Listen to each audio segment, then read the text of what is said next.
We are now joined by the voice of the Mets here on SNY, Gary Cohen. And Gary, we'll get to the baseball side of this deal in just a second, but obviously you're around this club every day, and for Brandon Nimmo, that means a decade. Sort of how, surprised is not the word, but sort of what's your feeling to know that Brandon Nimmo is no longer a Met? Well, it's always hard to get rid of the guys that you've known from the time that they first signed their contract. I mean, I remember meeting Brandon as an 18-year-old back when he was drafted out of Wyoming in 2011. And he was a delightful presence. There's no question that his personality will be missed above all else. He spent 15 years in this organization, the last 10 at the big league level. As you mentioned, he's the longest tenured Met. And now he is no longer. Now he gets reunited with Jacob deGrom in Texas. And it's a sad day from that standpoint. It's a very interesting day from a baseball standpoint, as Andy was pointing out, because there are so many threads to what this means for the Mets going forward. But it's sad to see somebody who was so well liked and so well respected and never faltered in that for 15 years, leave the organization. He is a special Met. He will always be one of the most gentlemanly ball players that has ever come through here. So from that standpoint, he will definitely be missed. Just one more along those lines. As we've discussed many times, chemistry on a baseball team is fleeting. The roster is always different from year to year, so it's never the same. But how do you think not having Brandon Nimmo in that clubhouse could affect this team's chemistry? Well, as you say, every year it's different. I remember after 2024, with such a special group, everybody in that clubhouse basically said the same thing. It would be great to roll it back again, but that's just not realistic. Every year is different. And the clubhouse changed from 24 to 25, and it'll change from 25 to 26. I will also add that everything I've ever heard about Marcus Semien tells me that he's going to be a breath of fresh air in that clubhouse, because he is a very well-regarded person in his own right. So that certainly, will change the nature of things just by his presence rather than Brandon's. But I think that, you try and bring in high-character people, and the Mets have traded one, and they're bringing back another one. So let's now focus on Marcus Semien. How do you think his presence, and especially his glove, I guess, improves the Mets in 2026 and beyond? Well, he won a Gold Glove at age 34, so that's pretty impressive. He just turned 35. So, he's a little more than 2 years older than Brandon, but he seems to have aged defensively better. Brandon did not have a good year in the outfield last year. This gives the Mets more flexibility. You take away 5 years of Nimmo and you bring back 3 years of Semien, and again, Marcus is a couple of years older.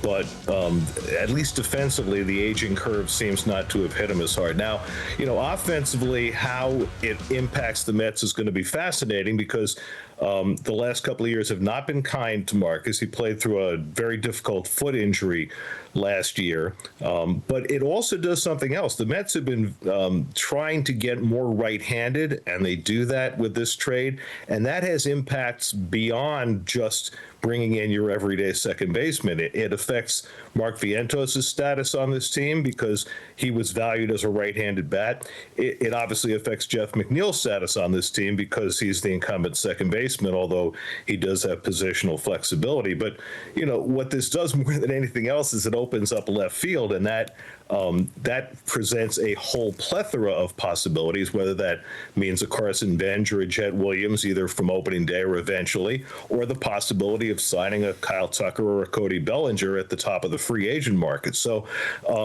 as Andy said, it's only the first domino to fall, but there are so many impacts beyond this that will give David Stearns a little more flexibility as he moves forward, as it improves the Mets defense. Yes, and it'll be interesting to see what this leads to. And, of course, it will be a busy offseason. Gary Cohen, thanks for hopping on here for the coverage of the breaking news with the Mets trading Brandon Nimmo. Now, Thanks. From one person who's around the team every day to another, Steve Gelbs joins us. And, Steve, Brandon Nimmo's the longest tenured Met. He's been here since 2015. You've covered his entire career. Give us a sense what it's going to be like for you to walk into that clubhouse at Port St. Lucie and Citi Field and not see Brandon Nimmo. Yeah, it's going to be very bizarre, Eamon, and I've texted a little bit back and forth with Brandon, just thanking him for everything over the years, and he's one of those rare not just rare athletes, but rare people. Just as good a person as I've ever been around in my life. So happy, so joyous. And for me, the two things that will always stand out about Brandon were, one, you see a lot of guys enter the league with a lot of optimism and joy, and then as the years go on, maybe they get a little jaded and things happen and they change. And Brandon is the exact same guy now that he was when he first came into the league. So that in and of itself is a rarity in sports.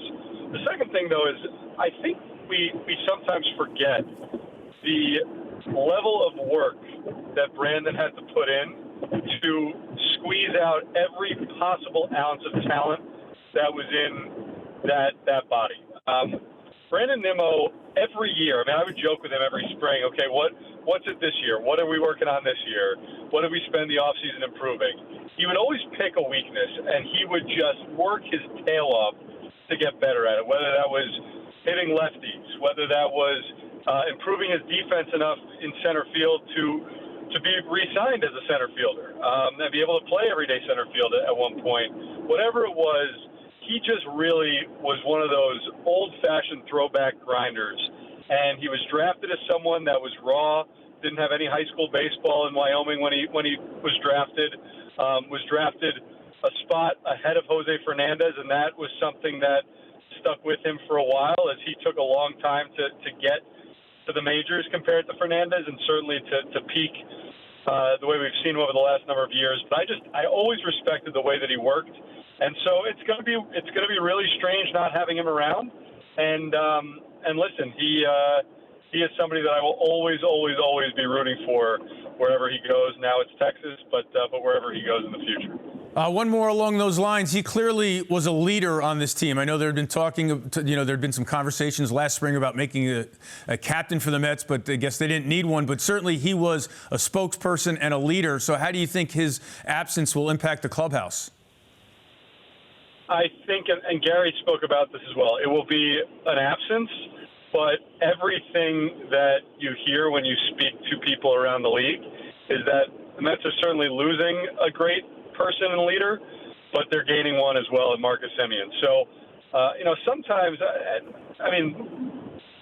you never know every year how the mix is going to be in a clubhouse, and Brandon was one of the great, like I said, great people, great leaders, but sometimes this core has been around and been together for a long time, and sometimes it needs to be shaken up. I don't think Brandon, his personality or his play needed to be subtracted, but sometimes it's good to just change up the mix. And again, you're bringing in someone who is very well regarded in Marcus Semien. So, yes, you will miss Brandon Nimmo in that clubhouse, but it is not as if they subtracted Nimmo and brought in somebody who has the opposite reputation.